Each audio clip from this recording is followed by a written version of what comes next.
In all of these reactions that we've gone through in order to determine the factors affecting reactant rate, I've always pointed out that we need an indicator of reaction rate whenever we deal with an investigation about reaction rate. So let's look at some indicators that one can use. One indicator that we've used often in this video is the volume of gaseous product, and that can be used whenever a gas is produced, like when hydrogen is produced or carbon dioxide is produced, like when a metal reacts with an acid, then produces hydrogen, or a carbonate, like bicarbonate of soda or calcium carbonate, reacts with an acid, vinegar is an acid, then carbon dioxide is produced. And in cases like this, we can use the volume of product, gaseous product, produced as an indicator of reaction rate. That is the volume produced in a certain time. So we could set up this setup over here and allow the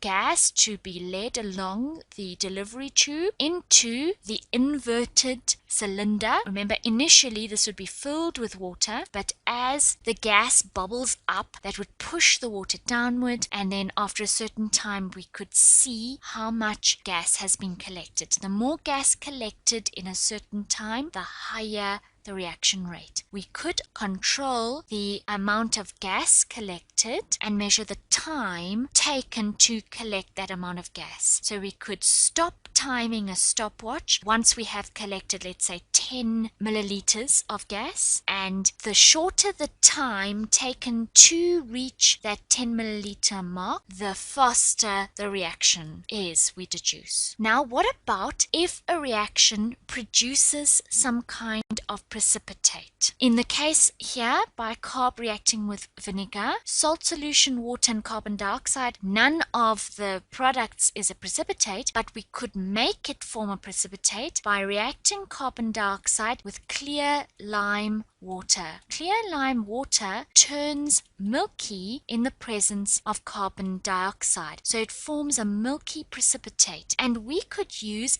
the turbidity, that means the, in this case, milkiness, the dirtiness, if I could say it like that, of the solution as an indicator of reaction rate. How could we do that? Well, here we have the reaction vessel. It's busy producing carbon dioxide here into the flask, and in this flask we've put clear lime water, and it's going to turn milkier and milkier and milkier over time. Now, behind this flask, or maybe at the bottom of it, we could place a cross which we put on a piece of paper, and then we must hold this cross a certain distance from the collection vessel. This here is called the collection vessel. So that's where we collect the product. And then we hold this cross, this piece of paper with a cross marked on it, a certain distance from the collection vessel. We position our eyes a certain distance, which we must hold constant, from the collection vessel on the other side to the X. And then we time the time it takes until we cannot see the X anymore. And then we stop our timing. And the shorter the period of time until we can't see that X anymore, that tells us the faster the reaction rate. We can also use mass changes as an indicator of reaction rate. So where we have something that's being released, so like if we have sugar and we add sulfuric acid and water is released, it's a dehydration reaction, and the water is released in the form of a gas, which is why it can escape. Then the mass of the entire substance is going to decrease if we allow the water to escape. If we don't allow the water to escape, of course, the mass of the whole is not going to change, because mass can't be created or destroyed. But if we allow it to escape, of course, it's not being destroyed, it's just going somewhere else. So we could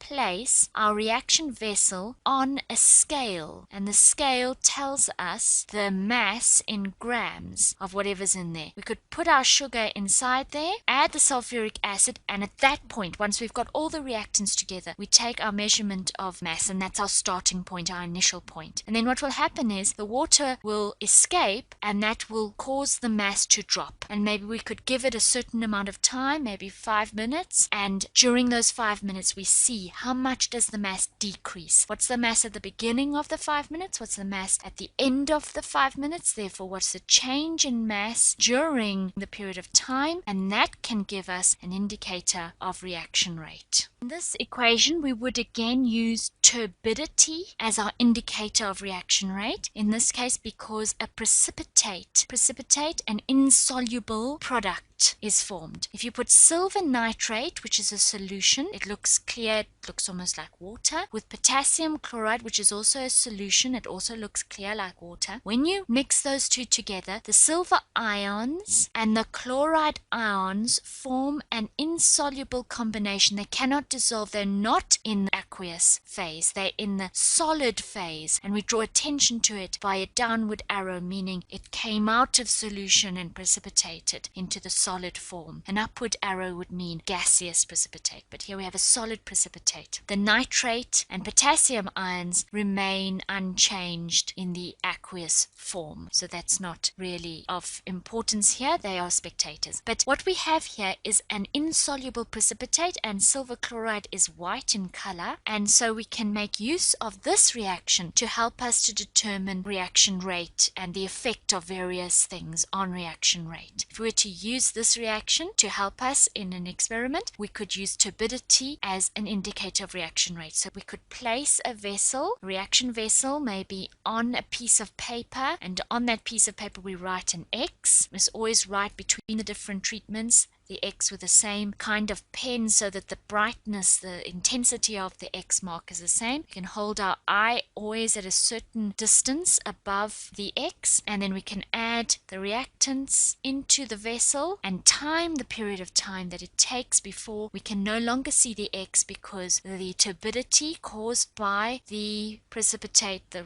product, becomes so great that it masks the X, and that time will be an indicator of reaction rate. The shorter the time, the faster the reaction rate we deduce.